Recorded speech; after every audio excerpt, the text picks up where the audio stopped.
Hello? Is anybody still here? Hello?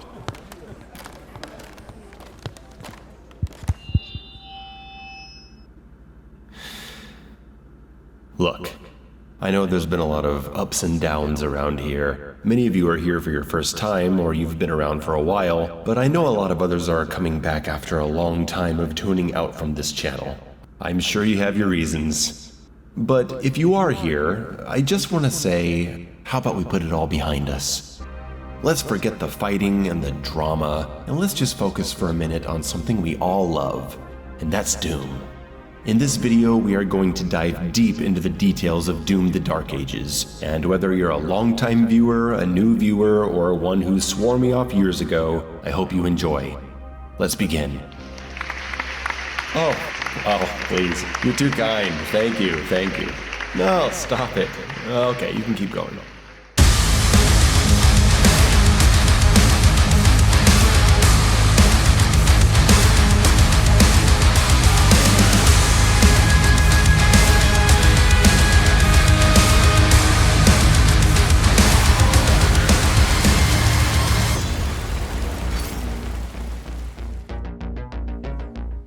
I have a lot to say about Doom: The Dark Ages, but before I do, let's shut down the most pervasive fear that people had, that it looks really slow compared to 2016 and especially Doom Eternal.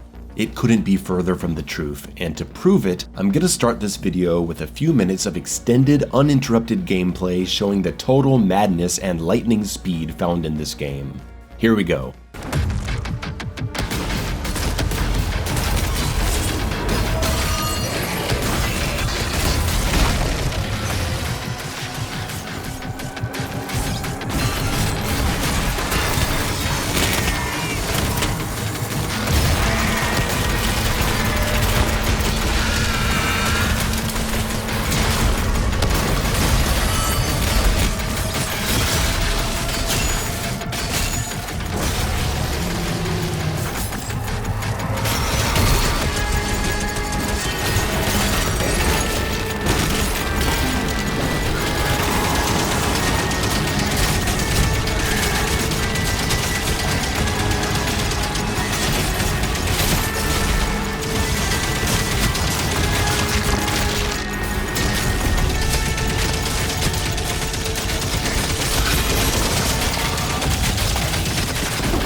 Whew, that's really something, isn't it? This game was not done any favors by the promotional material in terms of showing how fast it actually is. Rest assured, this game is snappy, quick, responsive, and at times chaotic.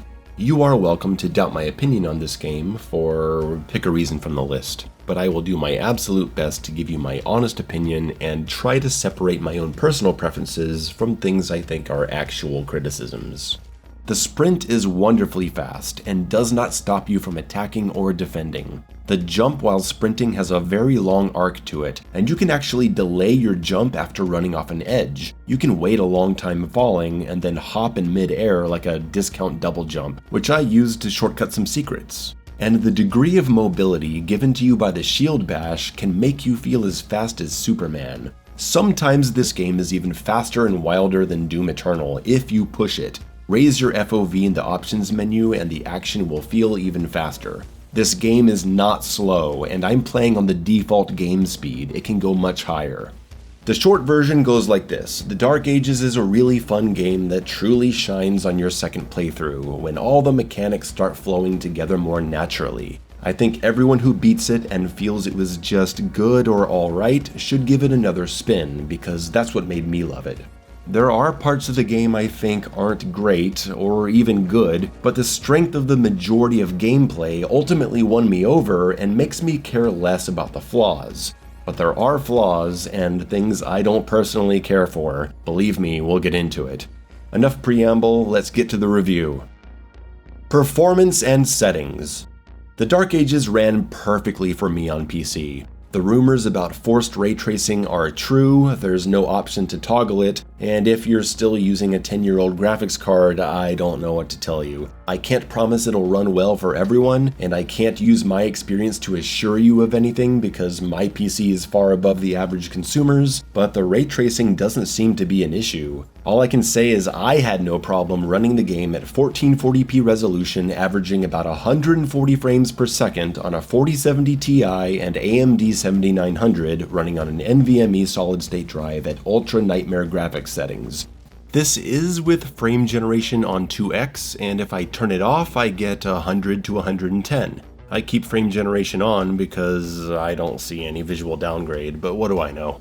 I've had 3 crashes, I hope that's just a pre-launch issue.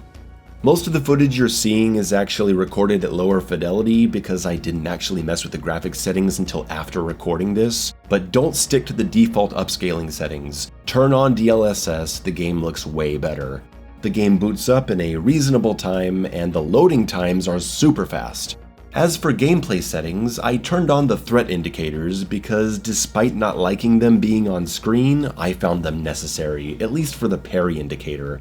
Thank God you don't have to turn to face incoming projectiles from the side to block them. You have a wide radius of block effectiveness for easy reactions even if it's off screen.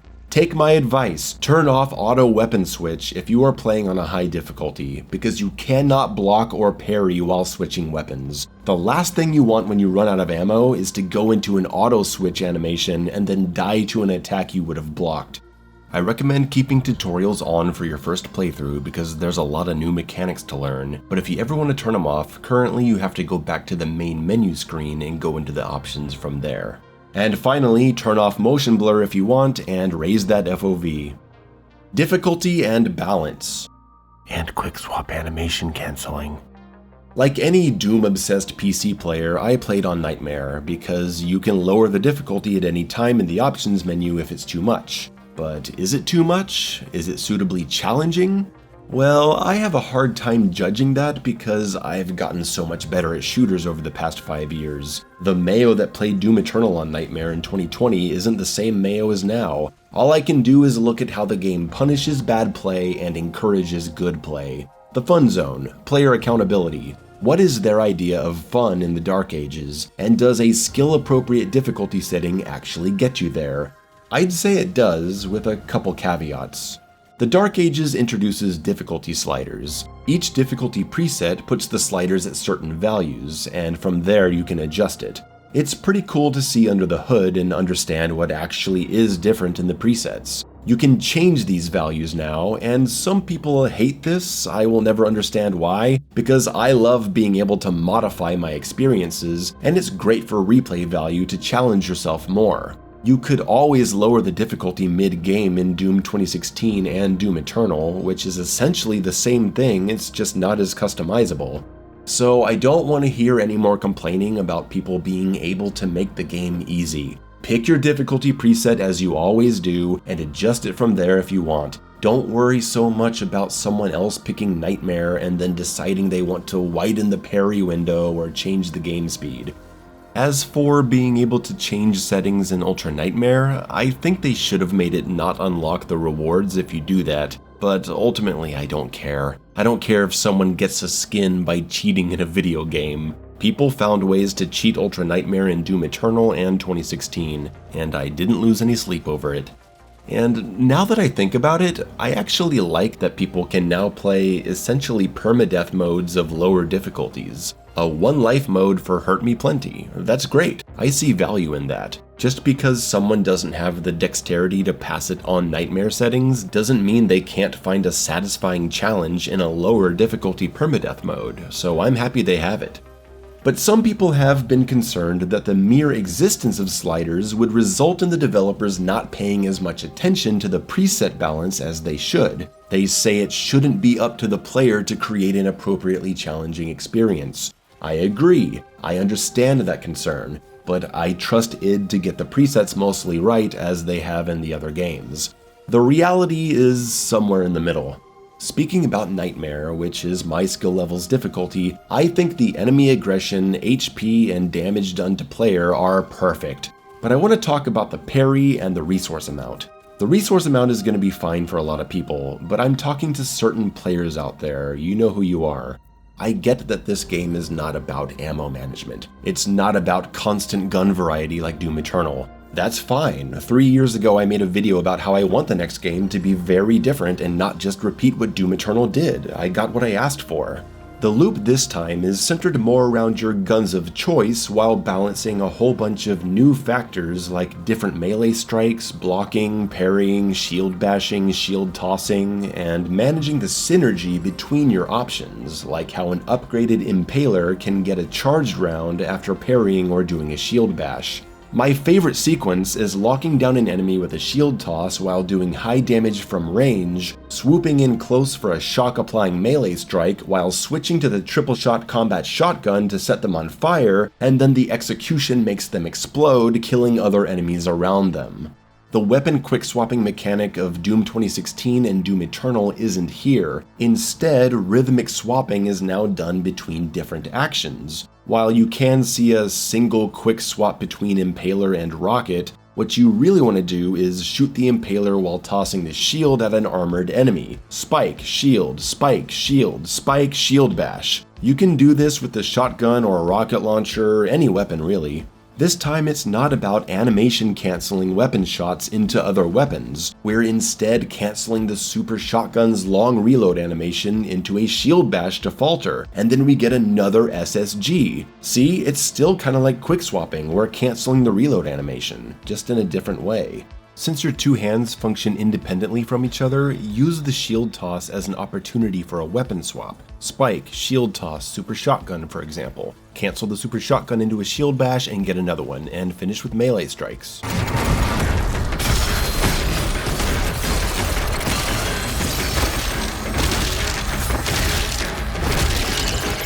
The shield bash can actually cancel a lot of animations. There's something I'm calling parry bash cancel, or PBC for short, where you can register a parry and immediately bash forward. Commonly you'll see this resulting in a slow motion shield bash, which is kinda trippy, but it seems like a good way to keep yourself close to someone who's trying to push you away with a parryable attack.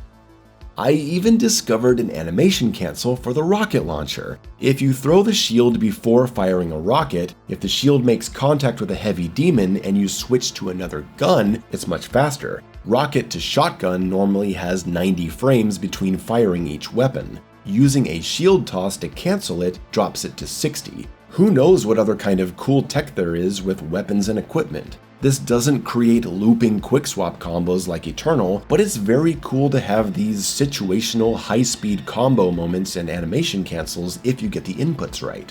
Here you can see a quick swap from Rocket to Impaler. I throw the shield at a Cyber Demon while firing the rocket, and then I get the quick swap to the Impaler for the headshot. And here's a cool swap from Rocket to Reaver cancelled by Shield Bash into an up-close armor break. This game has really cool tech.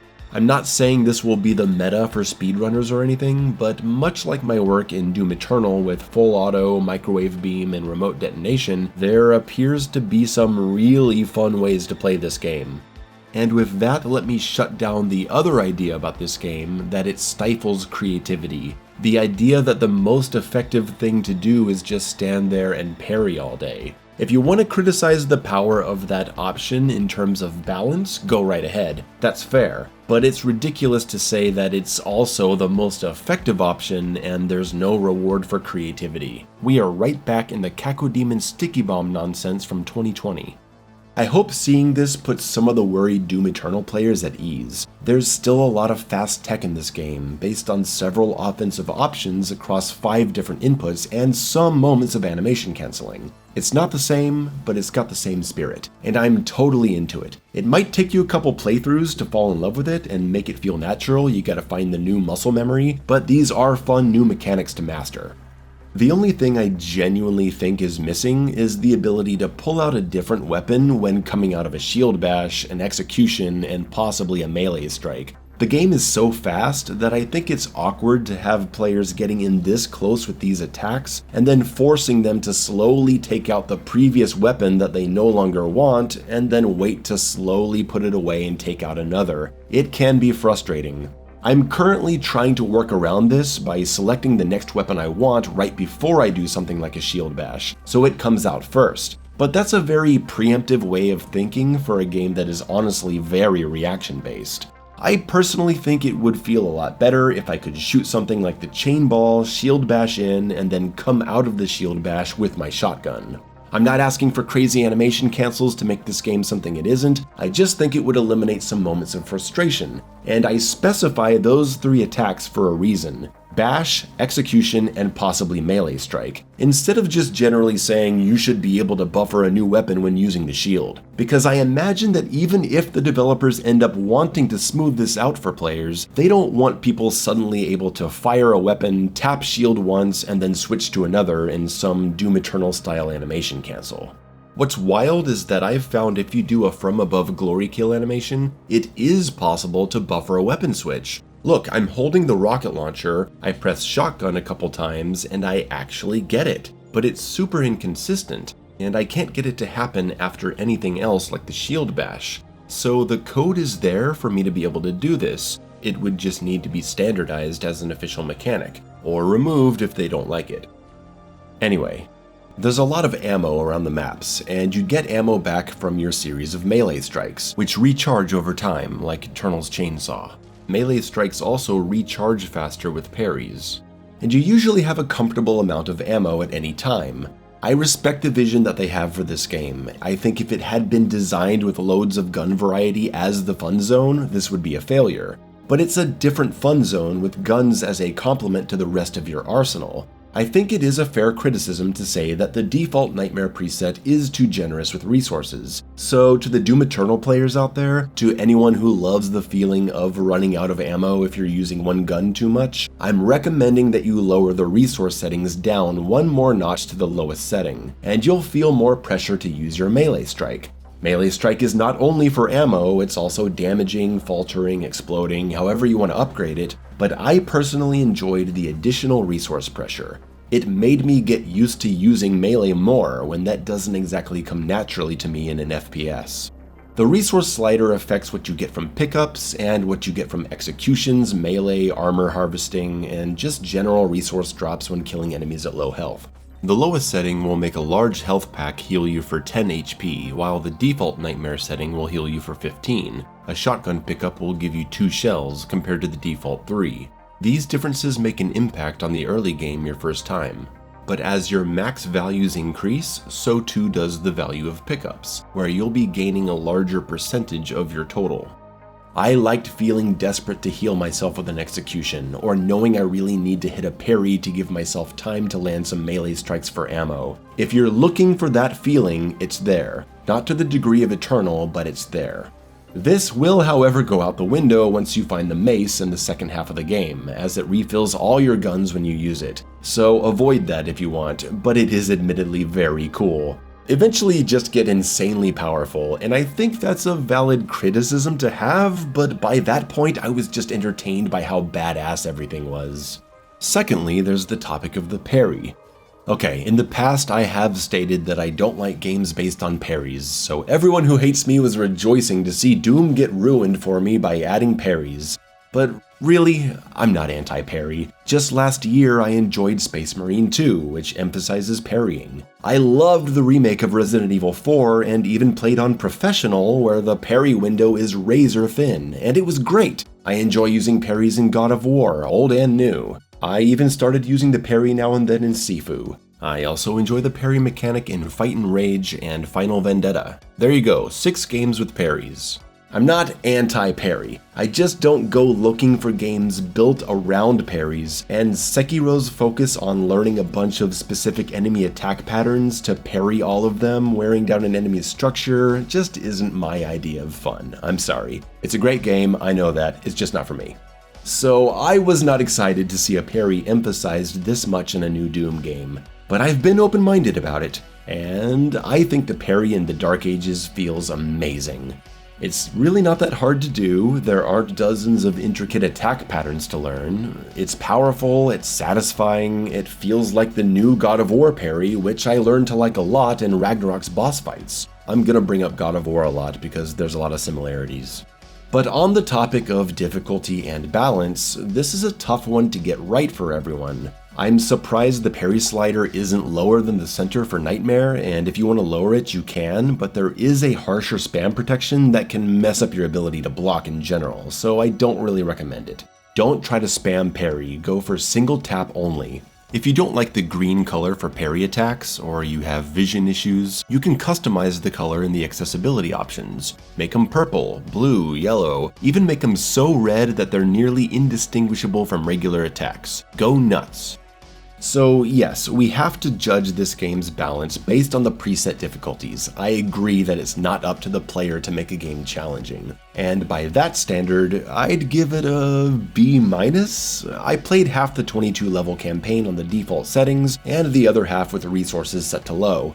But this is a game where they're advertising the option of sliders, so they see that as part of the fun. So I say go with it. They knew the hardcore Doom players were simply too good now to be satisfied by Nightmare, and that sliders were how they could make us sweaty keyboard warriors happy. And it was also a way to pull back in some other players who felt alienated by how demanding and quick input heavy Eternal was. It's a win-win. If there's a way to make the game more challenging and fun for you, do it. It's better than the option not being there at all and having to mod it, in my opinion. The other major determining factor in difficulty is the life sigils, extra lives found in exploration. They're a big improvement over Doom Eternal, where you could hoard them and they'd automatically trigger on death.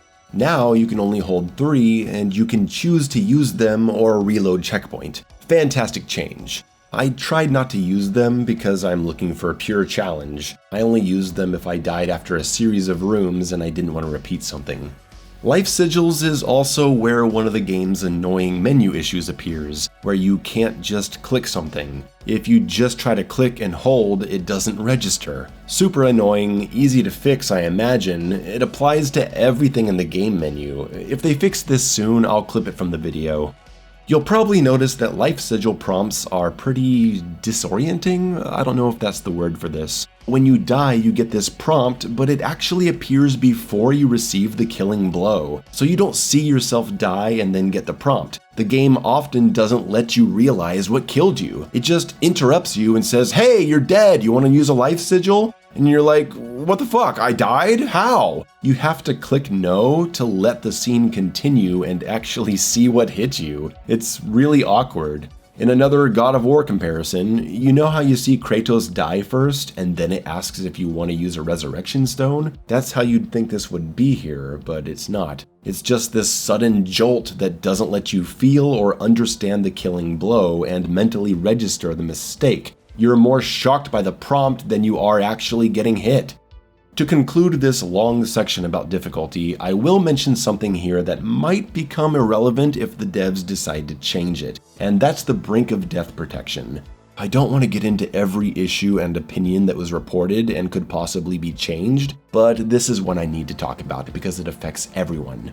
You know how in Doom 2016 you could just get one shot by an imp fireball and go all the way from 75 health to 0? It was ridiculous. Doom Eternal added death protection, where if a hit would kill you, it puts you at an emergency 5 HP and gives you a couple seconds to find a way to heal yourself. If you don't act fast, you'll die. This allowed them to ramp up the enemy aggression because you wouldn't just randomly die from a cheap shot. The Dark Ages has Doom Eternal's death protection. A heavy hit will take you down to a 5 HP buffer, but there is no window of invulnerability to recover from the situation. Meaning if two things are about to hit you, the first one can put you at 5 HP and the second just kills you. and it's like there was no death protection at all. You go from 100 HP and 25 armor to dead in 1/10 of a second. No exaggeration. If you look closely at Eternal, you'll see that it too does not have an invulnerability window after entering death protection. But it's far less common to be hit with 2 killing blows this close to each other, so you're able to recover if you know what you're doing. You're not just locked into dying like you are here.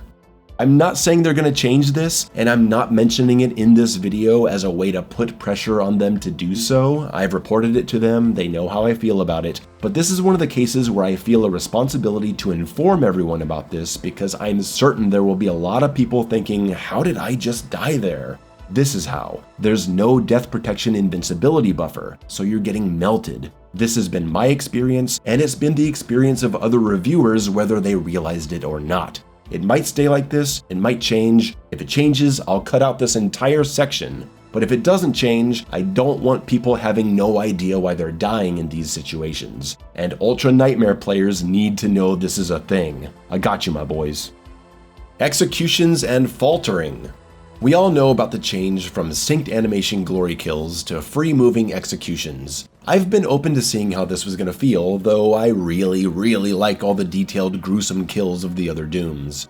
However, I was actually surprised at how little I missed glory kills when playing the Dark Ages, because it's a different flow. The execution system just works better here. The real positive is that being able to turn, look around, and move while doing these executions allows you to plan your next move better and react to incoming danger, further increasing the speed of gameplay. And I love the change that makes fodder demons non-executable. Gone are the days of softening up zombies to farm HP from glory kills in a pinch. Fodder enemies now only drop health if you kill them when you're close to dying. Shoot a rocket at a group or throw the shield saw and watch the HP fly to you. It's a fresh take on the new Doom formula. Now only imps, heavy demons, and super heavy demons are executable, and that's where you get a big health refill from a single enemy. You get some initial iframes so you can use them to avoid an incoming attack. Melee attacks are not invincible, but executions are for a bit. But there is currently an issue with input buffering that I hope to see addressed. Again, this is something that affects everyone, so I need to mention it. If it isn't addressed, there is a way to play around it. I want you to see how if I triple tap melee, I get the execution and then a melee strike comes out automatically after. The game is holding on to these inputs for too long, and it causes you to do things you don't want to do. If this is happening to you, you gotta learn to be exact with your inputs. Hit the button once and only once per action. If they don't change this, it's all you can do. For executions, the purple circle tells you how long an enemy has until it comes out of the dazed state, and this dazed state has a different duration depending on the difficulty setting. If you don't like the circles and you don't like the purple enemy highlight, you can turn them off in the settings. Executions look a little funky sometimes. If you kick and spin around, it's goofy as fuck, but who doesn't get a kick out of a little jank? Since these are not synced animations, it is possible to actually have your execution blocked by another enemy, which sucks. But it only happened to me maybe twice in 30 hours. If you do a from above execution, or sometimes from a shield bash locking on from a distance, you can get a shield saw glory kill, which is awesome. But I wish we had a few more unique special instance glory kills. It's still my hope that they'll add a few more later.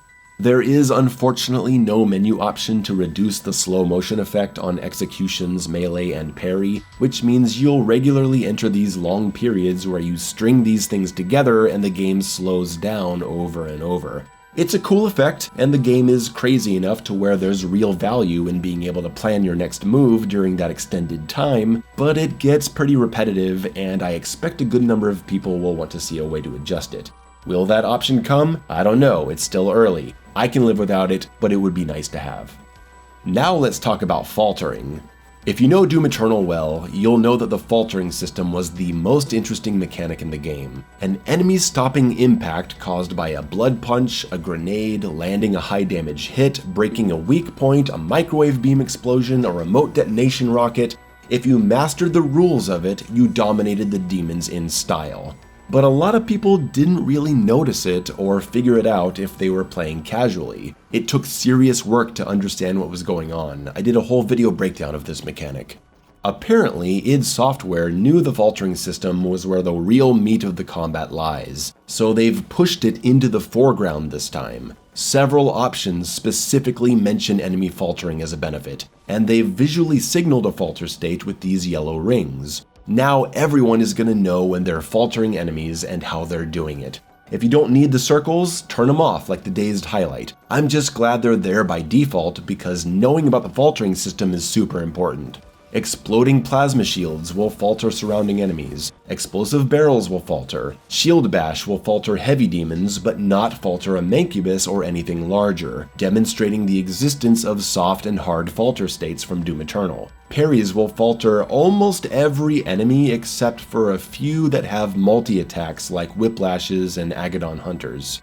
Melee strikes will falter imps, but they will not falter heavy demons. But the final kick of the third strike will falter even a super heavy demon once you upgrade it.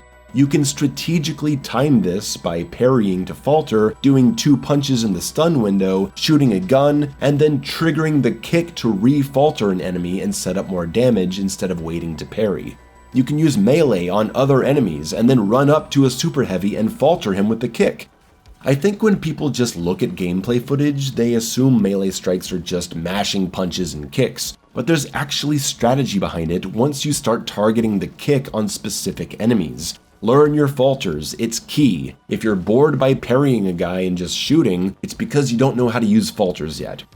As for enemy weaknesses, Doom Eternal's weak point system is essentially here but changed. There are plenty of enemy-specific weaknesses. Shield guys and plasma, or shield toss. Overheated armor and shield toss. Shield bash is how you want to lock down a revenant. Shield bash will kill a stone imp. And while you can't specifically target and break enemy weapons at a distance, you can now delimb them. Knock off a Hell Knight's arms or a Mancubus's arms and reduce them to pathetic levels. Get fucked. Weapons. Almost every gun in the game is awesome. Maybe every gun is. It could be that in 6 months everyone is talking about how something is actually good. That happened last time. But for the moment, the only gun I don't care for is the Shredder. When we already have 2 fully automatic weapons in the Plasma Rifle and the Skull Crusher, a dinky little machine gun struggles to find its place. You definitely want to use the alt version, the Impaler, a high-powered rail spike that's devastating as a headshot. Weapons don't have alt fire modes in addition to base fire anymore. There are simply 2 versions of each weapon. Slot 1 shares the combat shotgun and the SSG. Slot 2 is the Shredder or the Impaler. Pick what you want. And from there you will upgrade them and even choose between different upgrades per weapon to customize your experience. Do you want the rocket launcher to do more splash damage? Or do you want to gain a high-powered rocket after you parry? Do you want the Impaler to slow down time? Or do you want access to the supercharge round? And you can switch between these options right there in the upgrade menu. They're called dual-tier upgrades. You don't have to choose anything permanent. Very cool evolution of the upgrade systems we've seen in the other Doom games.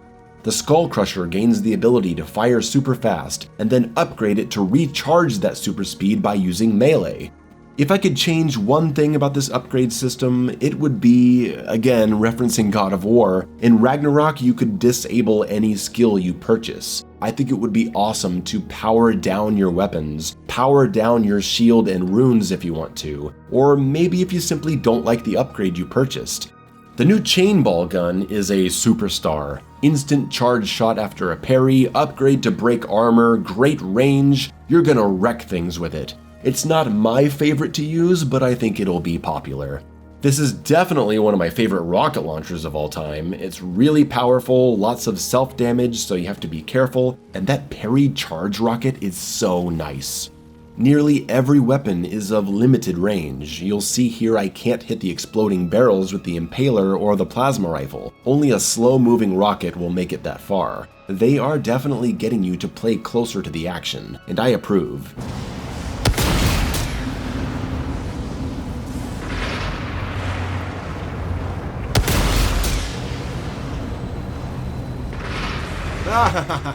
The new BFG is the BFC, a crossbow that's quite cool, and since I'm a badass I mostly didn't use it, except for when I see two super heavy demons together empowered, and I say fuck that. On repeat playthroughs, I'm checking out more weapon strategies and build experimentation available. There has never been a Doom more deserving of a new Game Plus mode, cause there's great weapon synergy to discover. Seriously, when all these systems work together, the game is goddamn brilliant sometimes.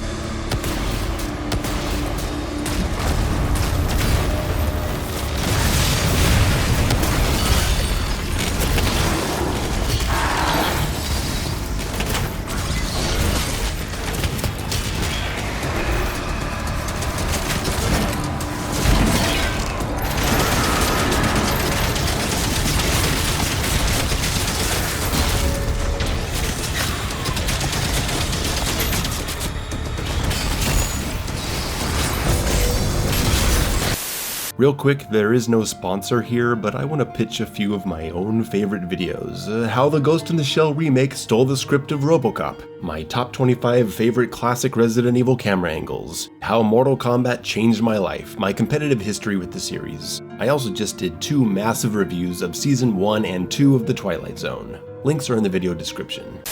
Melee and Runes. For half the game you'll have 2 melee options, Gauntlets and Flail. I went Flail the first time because I liked the range and the upgrades that make enemies pop and drop armor was too good to pass up.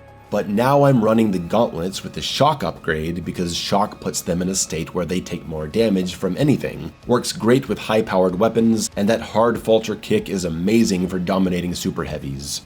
The Shield runes are the real game changers though. The shield itself has a straight upgrade path of making it hit more fodder enemies in a single toss, bouncing through blue shield guys, sticking in a heavy demon for longer, but the shield runes you find will actually apply huge effects to your parries. Send out a hard faltering shockwave, lightning stun everyone around you, and my favorite, the auto turret that shoots where you're aiming. And all these can be upgraded to do more damage, generate health, all kinds of stuff. Pick the one that suits you and go to town.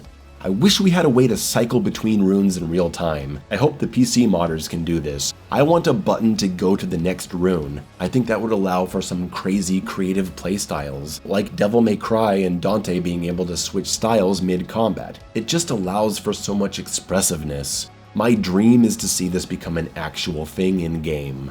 We need to talk more about the shield because it's fundamental to the experience, but let's take a detour into world and exploration. I'm not known for a love of medieval fantasy in video games. Castles, dragons, knights on their horses, skeleton guys, and sorcerers. It's not my thing. I'm more of a science fiction guy. But that's why this setting mostly works for me, because this isn't just medieval fantasy, it's medieval sci-fi.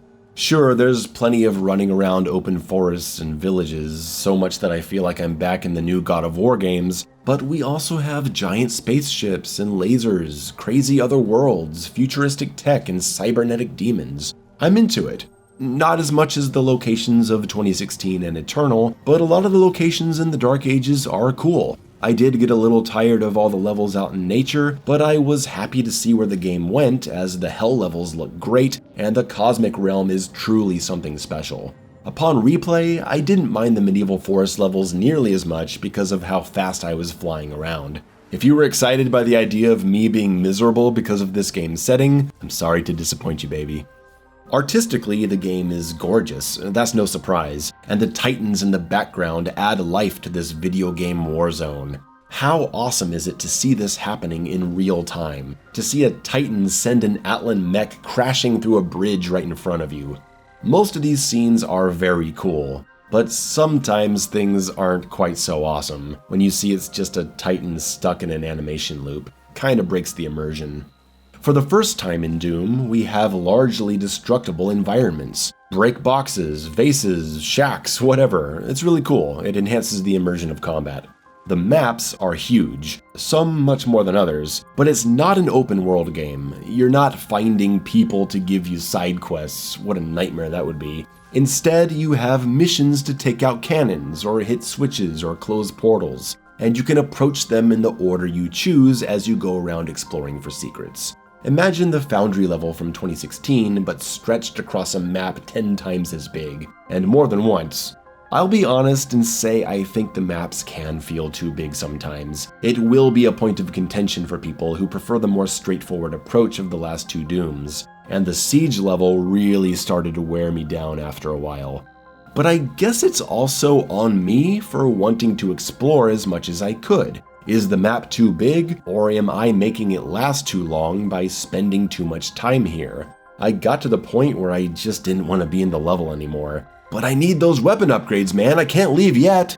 At least the map tells you where the secrets are, because it's not about finding them, it's about finding your way in. It makes sense to auto-display all the goodies this time around, and just leave it to the player to actually find access and solve the puzzles. If you were exploring these big maps looking for 15 secret areas with no clue as to where they are, I think the pacing of this game would nosedive and everyone would hate it.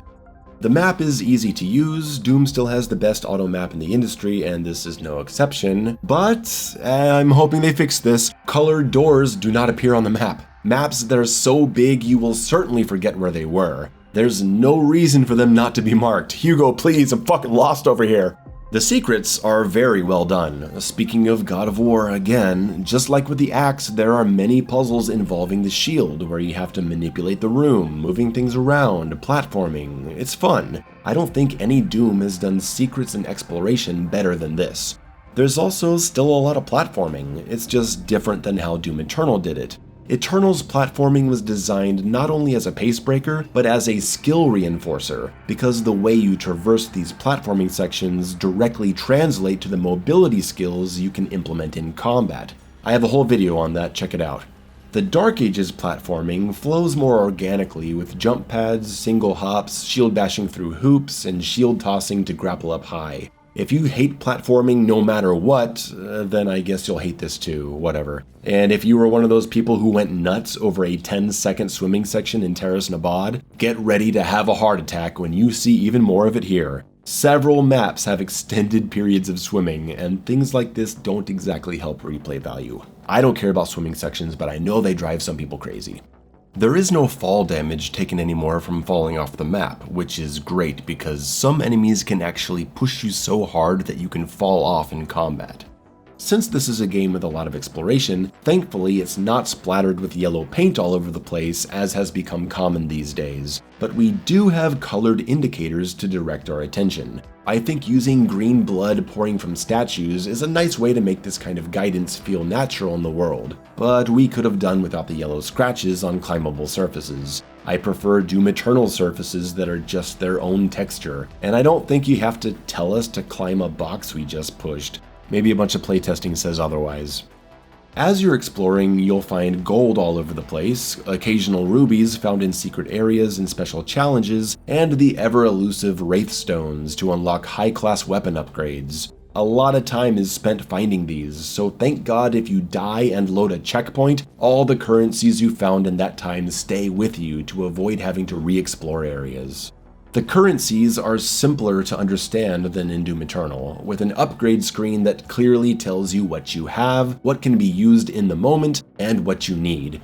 And the biggest difference is actually in when you can upgrade. Instead of relying on the player to remember to check the weapons page to upgrade stuff, now you find shrines around the map that serve as dedicated upgrade stations. Not only does it feel good to discover one and make you feel like your exploration has paid off, they act as wonderful reminders that you can actually upgrade, so no players are going to be stuck behind not upgrading stuff.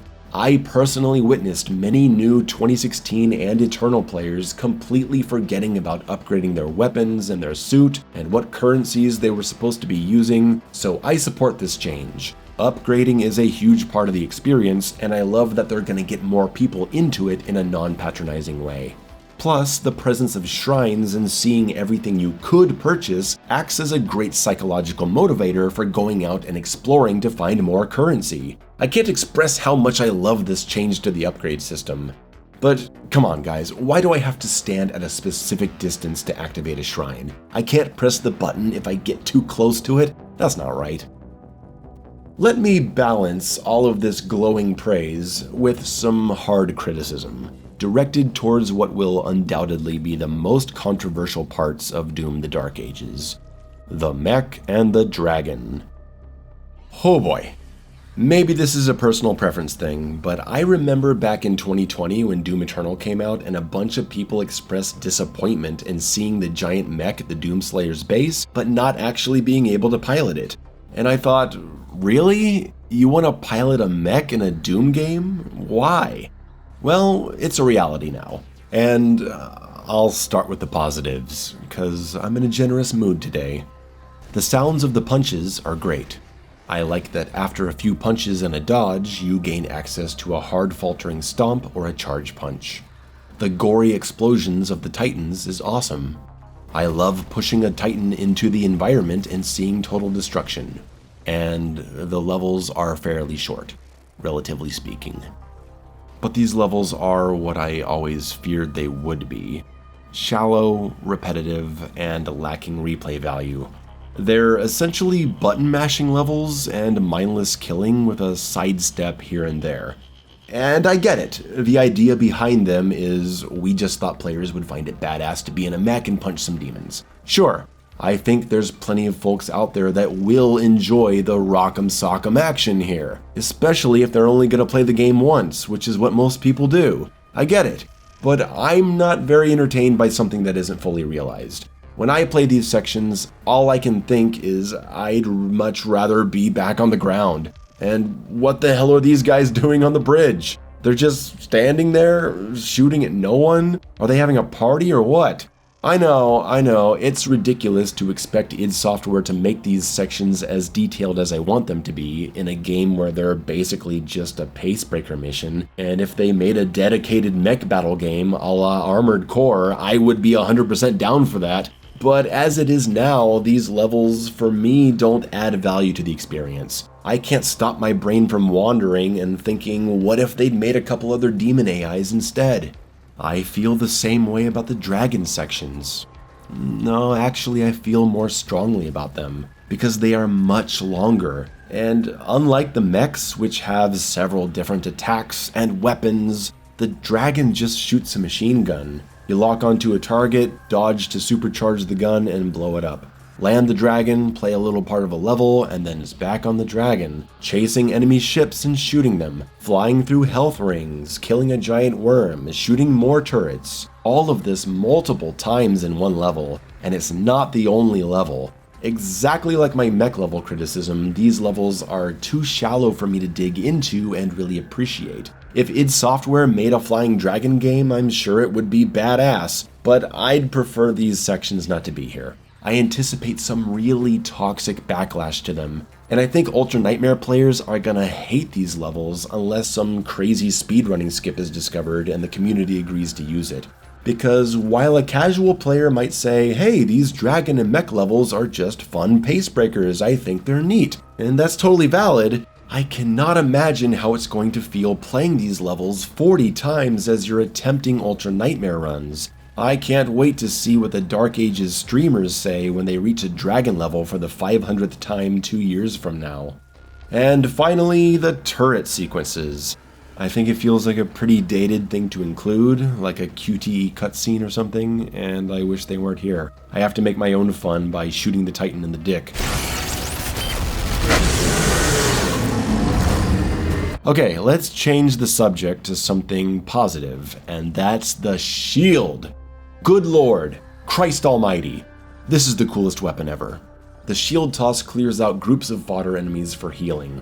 You can angle the shield at the ground to bounce upwards, which may be useful in some life or death moments when you need resources, but it's going to take a while to actually have those kinds of reactions.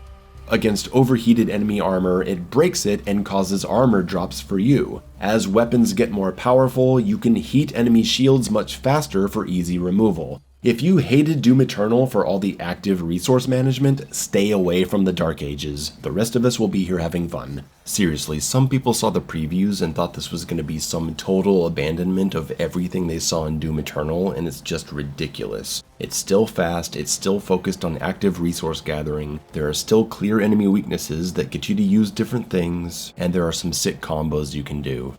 The shield toss against heavy demons will lock them in place and you go in, perfect for shutting down an approaching Hell Knight or an Arachnotron who's incredibly deadly this time with his rapid fire turret. But don't panic, block until he goes into cooldown, lock him down with the shield toss, and pop him with the SSG. The Nightmare Imp, one of the deadliest AIs in the game, cannot be locked onto for a shield bash, but a shield toss will decloak him, and you need to do anything you can to take them out fast because they will ruin you. One aspect of the shield that's critical is the ability to instantly recall it, that way you don't get stuck unable to block. Toss the shield and then change your mind and do something else. When you recall your shield, make sure to press the shield throw button and not block, unless you specifically want to block or parry, because if you press block too much, you're gonna mess with the anti-spam protection for parries. However, be careful, you can currently only recall your shield this way if it has made contact with an enemy, or the geometry. Otherwise, you'll have to press block. There's actually a pretty cool strategy in sticking the shield in someone and recalling it just to use the stun frames as they're recovering from it. You don't have to leave it in to do the damage you need. Since an Arachnotron or Hell Knight will die to a single SSG, pull out the shield before getting there and kill him during his recovery animation, while you already have your shield ready for an incoming parry. This is how the game starts getting really fast. Parries are foundational to the game, and what ultimately makes them far more fun than I anticipated is the active seeking out of parryable projectiles. Yes, a lot of parrying is reactive and defensive, but some of the most satisfying moments of combat come from that feeling of, ooh, that guy across the room is about to shoot a projectile at me, I'm gonna haul ass towards him and send it right back, faltering everyone, setting up damage, and triggering a shield rune. I love running around with the combat shotgun, spotting a projectile in the distance, and switching to the rocket launcher so I can parry it, giving me a supercharged rocket which just destroys. Parrying is an offensive tool as much as it is a defensive one, and that's when the game shines. Baiting big enemies into parryable attacks is the main way to engage against some of them, but similar to the Marauder, you can discover ways to extend the vulnerability windows so it's not just parry, shoot, repeat. We went over that in the Faltering section.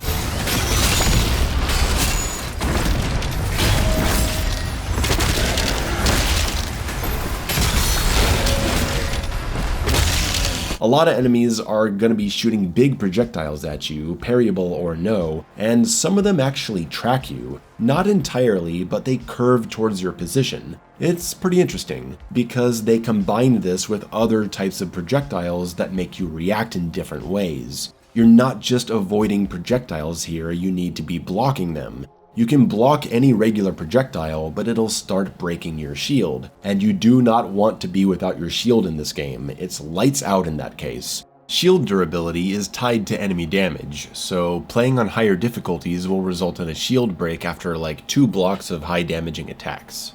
You've got horizontal connected orbs that you can jump over, vertical beams you can weave through, and my favorite, the fence projectile that acts as an obstruction. You can't shoot or shield toss through these. Imps will set them up to provide cover as they advance, and the armored Mancubus will send out 2 horizontal fences to block hip-level attacks, but you can parry them on each side. The projectile threats are varied and deadly. There are way more projectiles coming at you now, so the worst thing you can do is stay in one place for too long. If you get tunnel vision trying to focus on killing one enemy, you're gonna get punished pretty hard. Move, block, parry, and shield bash. The shield bash is truly an even cooler mechanic than the meat hook. I said it, shield bash wins. It's so fast and instant and powerful. It falters heavy demons. The animation has invincibility frames so you can escape damage at the last second. Use this thing to fly out of the variegaze bile puddles and set up for a parry. Just don't shoot a rocket at someone and then shield bash into them to catch your own rocket like I did. Oh, I just fucking, oh my god. Ah! Enemies. I'm not going to go through every enemy here, but I want to comment on a few.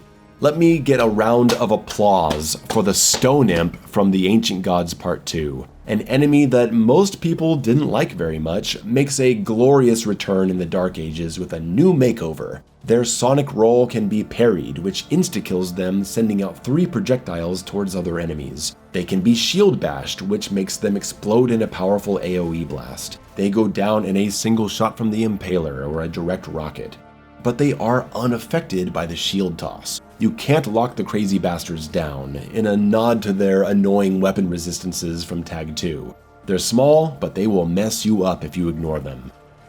Revenants are one of my favorite demons. They're way more interesting and deadly than they were in the last 2 games. They go transparent and can't be targeted when they shoot projectiles, and they'll either shoot slow-moving ones or 2 really fast ones, both with a parry opportunity. Though you can't target them with your shield when they go transparent, you can still damage them, they just have a lot of resistance. These guys are the most evasive AI in the game. You'll struggle to get a direct shot sometimes, and it's hard to lock them down with a shield toss. So remember the hard falter from the shield bash on heavy demons? There you go. Shield bash to falter, lock down with the toss, and take them out. The Varigays are mini-bosses that have a bunch of health but have limbs that can be overheated and then shattered with the shield or something else that breaks armor. They can be baited into a parryable melee, and they shoot a variety of projectile patterns that, when parried, puts them into a long stun state where you can unleash on them. Pro tip, head around the back and shoot their ass. They take more damage there, I'm not joking. Pinkies are back in a fun evolution featuring a Pinky Rider on top who shoots slow projectiles in patterns or a quick-firing rail shot. Agadon Hunters make their first true appearance, and while I think some people may not find them fun, I didn't so much at first, once you get pretty good at maximizing damage, you can take them out quick. I don't think they're as fun to delete as Marauders, but they're not dry either once you know advanced mechanics and faltering and work in exploding barrels. Exploding barrels, by the way, are wonderfully placed in this game. They're found in strategic locations and have way more explosive power than before. Use them, you'll be happy you did. Use them to falter super heavies that you may be tired of parrying. The Cyber Demons are a big pain, with a bunch of HP, long-range harassment, the ability to summon hell roots from the ground if you're hiding, and they have fast parryable melee attacks. Avoid their line of sight with the high ground and snipe their heads, or go in and bait their attacks and DPS them to death. Try to refalter with a series of melee strikes if you don't want to wait around. You can take this game far beyond the basics of just parrying. Watch me take half a Cyber Demon's life in a single charge rocket, step back to let him whiff as I hit him with another, shield bash my way in for a super shotgun blast, and he's dead. The new Kako Demons are very deadly with big protective projectile fences. I always prioritize them because their vertical line of attack messes me up. You gotta get around them, lock them down with the shield toss. And of course, my baby boy Mojo is back. I'm so happy. No sarcasm, I love this guy. We're missing a few classics, no Archvile Hurts, no Pain Elemental. It's cool that Whiplash makes a return, but so far she's the most buggy AI in the game, and I'd give my kidney to see the Carcass return. Best AI of Doom Eternal, hands down. Get a petition started, hashtag, where's my fucking Carcass, you bitch? I'm not going to comment much on the boss fights right now. I think they're generally some of the weaker moments. There aren't any official bosses until the last 3 levels. The first one definitely grew on me on the second playthrough because I was finding ways to falter him. The others, however, one is a mech fight, and you know my feelings on those sections. And the main boss fight is one that I think most people are gonna feel is just waiting around for parries. If that's how you play it, it's pretty boring. But once you know what he does, and you're quickly shooting between parries, chasing him down with the shield bash, whacking him with the mace, you can make quick work of him and turn him into something a lot more active. Beating him quickly is kind of fun, but I can't say I enjoyed him on the first or even second playthrough while I was still learning. 1,000 times better than the Dark Lord boss fight from Tag 2 though. There are many fights in the game versus these super-powered demons that buff and summon other demons that have a lot more HP and can't be faltered by certain things. Or a guy that's totally invincible until you take down everyone else. Finally killing them will result in max upgrades to health, armor, or ammo, creating a wonderful, steady sense of progression. These are some of the best fights in the game, and I honestly wish there were more of these wave-based arena fights. There are a decent amount, but the combat is so fun, I just don't want the fights to end. God, what else is there to talk about? I guess the story and the music? I don't have a lot to say on either. I like the general story of 2016 and Doom Eternal's base campaign, but I'm not heavily invested in Doom's story the way I am something like Silent Hill. Basically, I think the story starts out strong, with the Slayer being a Maker-controlled weapon and the forces of Hell invading Argent D'Nur, but the characters don't do much for me, and the story falls to the side somewhere in the middle, and eventually I just didn't even know what was going on anymore. That's all I'm going to say about it. You'll need to check out another channel if you want story stuff, I'm sorry. As for the soundtrack, it's cool. It suits the game, it has that Doom sound. But I'm gonna repeat the same point I made about the Doom Eternal DLC without Mick Gordon. It's rockin' heavy metal music, but it doesn't have that visionary touch or that pop melody. The 2016 and Eternal soundtracks had a bunch of songs that were so catchy and fresh that you could show them to people who don't even like metal, and they would say, okay, that's pretty good. Not everyone that plays Doom listens to metal, millions play it. Tracks like Vegacore or The Only Thing They Fear Is You are songs that I see non-rock fans bobbing their heads to while they play. They're just on another level. This soundtrack, not so much. Nothing really stood out to me during gameplay the way the old music did. I haven't actually listened to the songs separate from the game. I'm sure there's a lot I would actually like, but judging it for how it is in-game, it didn't do a lot for me. And that may have something to do with the mix and how hard it is to distinguish the music through all the booming, crushing sound effects in combat. You have to turn the music up to 100% and lower sound effects to 50 to even start to feel the music as you're playing. I recommend doing this. Wrap it up! When I finished my first playthrough, my feelings were a bit mixed. I knew that I had seen some awesome systems, great ideas, challenging combat, and a load of creative options to experiment with. I was also quite drained from the giant maps, the what I'll call cinematic gameplay levels, boss fights that didn't do it for me, and a story that left me generally unsatisfied.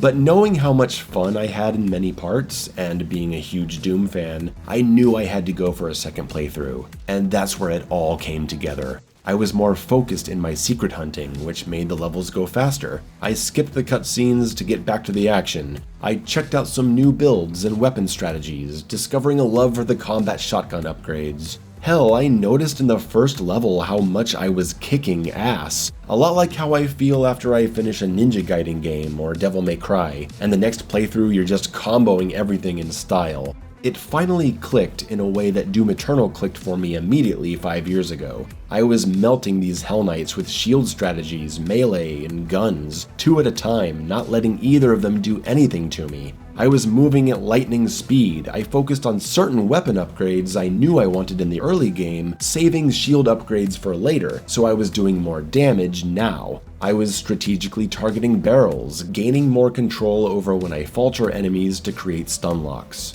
I was ripping and tearing, and that's when I started to fall in love with the game. Some of my issues with it haven't disappeared. The mech and dragon sections are always going to be there until Prote creates a mod that skips them. And there are some bugs, input buffering issues, etc. that I hope to see addressed, because it's going to make the game better for everyone. But I'm just happy to say that Doom the Dark Ages is really good.